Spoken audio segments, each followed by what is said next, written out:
is up, guys? EJ here, back with another video, and today it's going to be my Blu-ray DVD update for February 12th, 2013. It's actually going to be my Blu-ray, my birthday Blu-ray haul. Last Thursday was my birthday, so thank you to everyone who wished me happy birthday on Facebook and YouTube. So yeah, I got 10 new Blu-rays to show you. Some were from as a gift. Some I bought with birthday money. A couple were new releases that I pre-ordered that came today. And so let's get on with it. All these movies came out last year, so some good stuff in here. Up first, we have Battleship, directed by Peter Berg, starring Taylor Kitsch. And Liam Neeson, kind of bombastic and silly. I thought that going in, definitely, but for some reason, somehow it worked. I'm not gonna lie, I enjoyed the heck out of it. Lots of cool action, cool aliens rising up out of the water, attacking the world basically, and the U.S. Navy taking them on. Taylor Kitsch had sort of a rough year, considering John Carter and Savages, which I loved in this film. But he's a pretty good, decent action hero. The one part that I really enjoyed, the fact that they sort of incorporated the classic game Battleship into the movie somehow. I didn't think they'd be able to do that. But there's that great scene, like where you see on the grid the ships moving and all that kind of stuff. It's not exactly like the classic game, but it sort of had that feel. Yeah, not to be taken seriously. Basically, if Michael Bay directed a big action film at sea like this, that's what Battleship is. Okay, moving on. I picked up Flight, directed by Robert Zemeckis. Of course, starring Denzel Washington, John Goodman, Don Cheadle, and Kelly Riley. Who's really good in this. Yeah, interesting film about a airline pilot who saves a plane from crashing, in a really good scene. The first 20-30 minutes are really good. But then he's basically has to go on trial to defend his actions, and he's a very heavy alcoholic and drug abuser. There's a lot of drug abuse and alcoholism in this film. Denzel is always getting drunk or doing coke. And by the end of the film, he sort of realizes, even though he saved these people and probably he was the only one who could have done it the way he did it, he has a problem and he needs to sort of own up to that. It's a very good performance by Denzel. Obviously, he's been nominated all award season for Best Actor. John Goodman has some really great couple of scenes as basically Denzel's dealer. And like I said, Kelly Riley was really good as sort of the girl he meets in the hospital. Who also has a drug addiction problem. I thought she was really good, and Don Cheadle as the lawyer, good as well. It's a pretty grim movie for most of it, but it's a very powerful drama and very good performances. Okay, moving on. An early favorite of last year, and that is The Grey. I was really stoked to actually find this with a slipcover. Most of these have slipcovers, because this was the only one in the store that did not have, that had a slipcover. Of course, directed by Joe Carnahan, starring Liam Neeson, as who's basically up in Alaska, sort of doing some security detail for some company up there, shooting wolves in the middle of the snow to keep people safe, and on their way back to Anchorage or something. In a small plane, there's a plane crash, of course, and there's about 7 or 8 survivors, and the rest of the film is a big survival movie, them trying to head south while being chased by a pack of rabid wolves. Some pretty harsh realities in this film, some good scenes involving the wolves. It's not an easy watch the whole time. The real standout was the supporting actor. I don't know his name offhand. Who's sort of the guy who sort of butt heads with Liam Neeson throughout the movie. He has some very poignant moments towards the end of the film, And the last scene is great, of course, and you have Liam Neeson reciting sort of the tagline of the film, "Into the fray," one last time, whatever it was. Really good. When he winds up in the wolves' den, that was like such a great moment. They've been heading south this whole time to get away from him, and they end up right in the middle of the shit, basically. I know a lot of people like this film. I didn't love it at first. It's very good. I'll grant you that. But I didn't think it was the best, one of the best of the year. I just thought it was very good. But it's been a while since I've seen it, so who knows. Okay, next up we have one of many very good crime films I thought from this past year. I mentioned it in a couple videos ago, and that's Lawless. Really good film, great cast. Who directed this? John Hillcoat, guy who did The Road, films like that. He did something else of note recently. I forget offhand. But Lawless, great movie about these brothers in Prohibition era. Kentucky, I believe, bootleggers. Tom Hardy and Shia LaBeouf, really good. Tom Hardy, amazing in this film, like he is in pretty much everything he does. The man who cannot die in this film, and there's a lot of violence in this. It's pretty brutal, actually. Jessica Chastain, awesome as well. Gary Oldman, great, and Guy Pearce, amazing as the sort of federal agent who's out to get these guys. He's a real bastard in this film. He's really good. Who else is in this? Yeah, Mia Wasikowska, sort of the love interest for Shia LaBeouf. I thought she was good as well. Really good, great Prohibition era sort of crime gangster film. Not really a gangster movie as such. Gary Oldman sort of a gangster in it. But really good, really brutal, and Tom Hardy and Shia LaBeouf were really good. Okay, moving on. This I managed to pick up from work before I got let go a couple weeks ago, and that's Marley.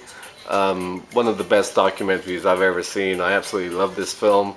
I'm a huge Bob Marley fan, and this documentary by Kevin MacDonald actually showed me stuff that I didn't really know about Bob Marley. I've always been a fan.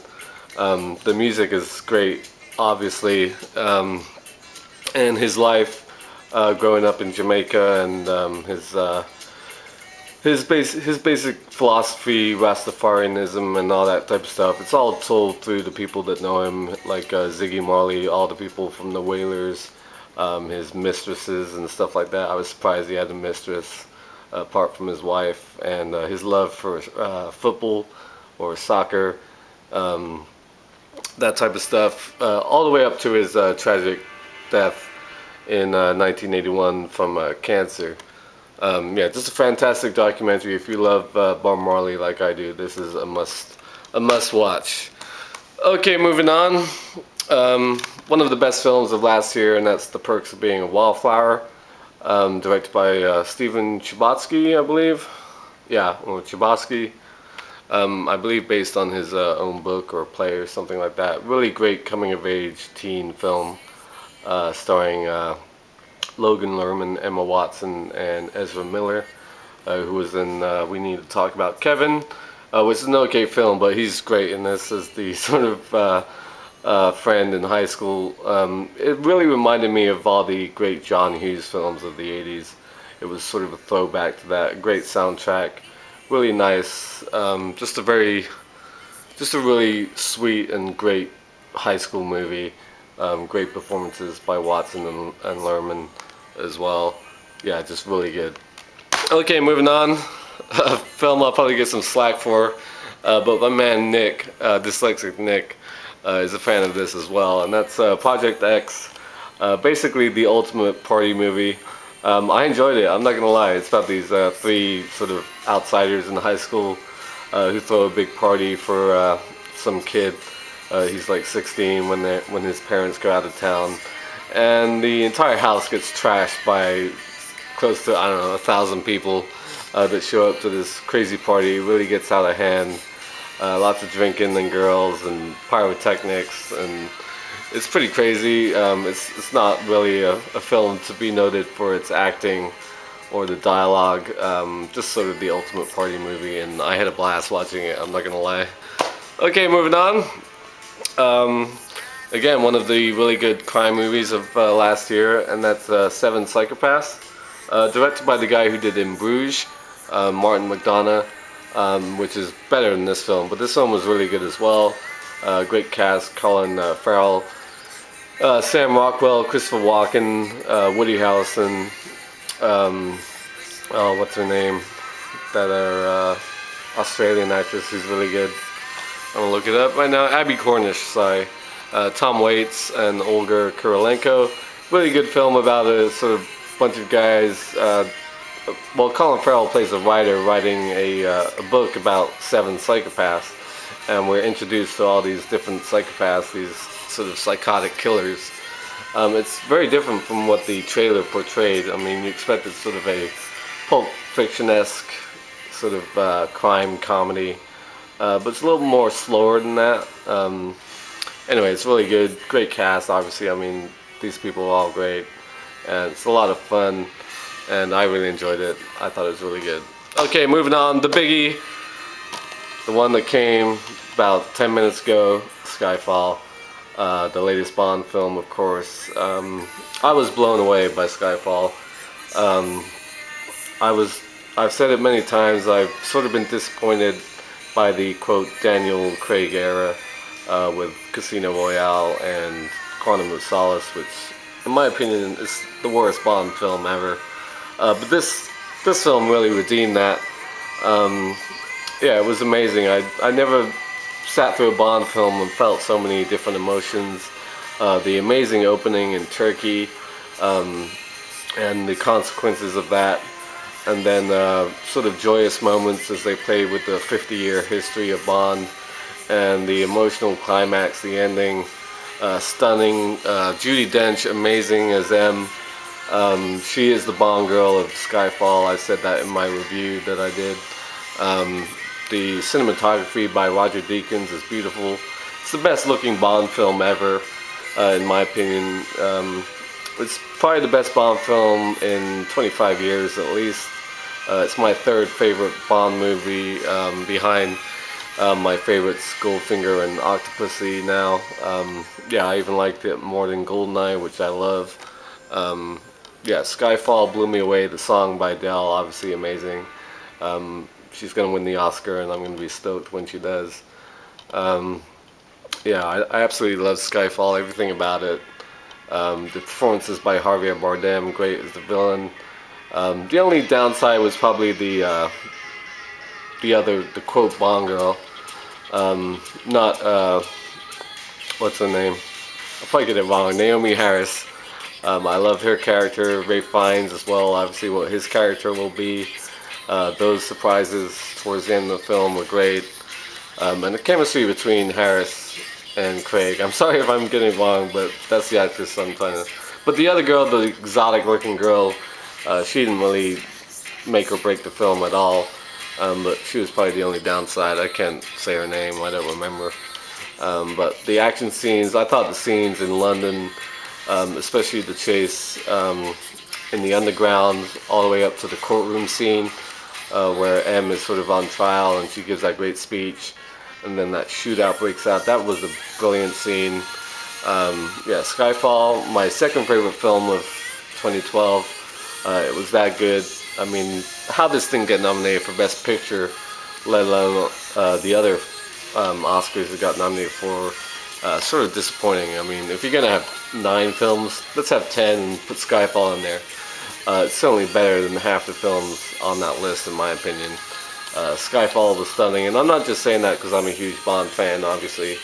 Skyfall really did blow me away, and I absolutely loved it. Okay, last but not least, Underworld Awakening, Blu-ray 3D, with the cool lenticular slipcover. Like I said, most of these had the slipcovers. I really enjoyed Underworld Awakening. I thought it was probably the best sequel since the first Underworld. I like Evolution a lot. Rise of the Lycans is sort of a joke, but this was really kick-ass. And I was surprised at how sort of brutally violent it was.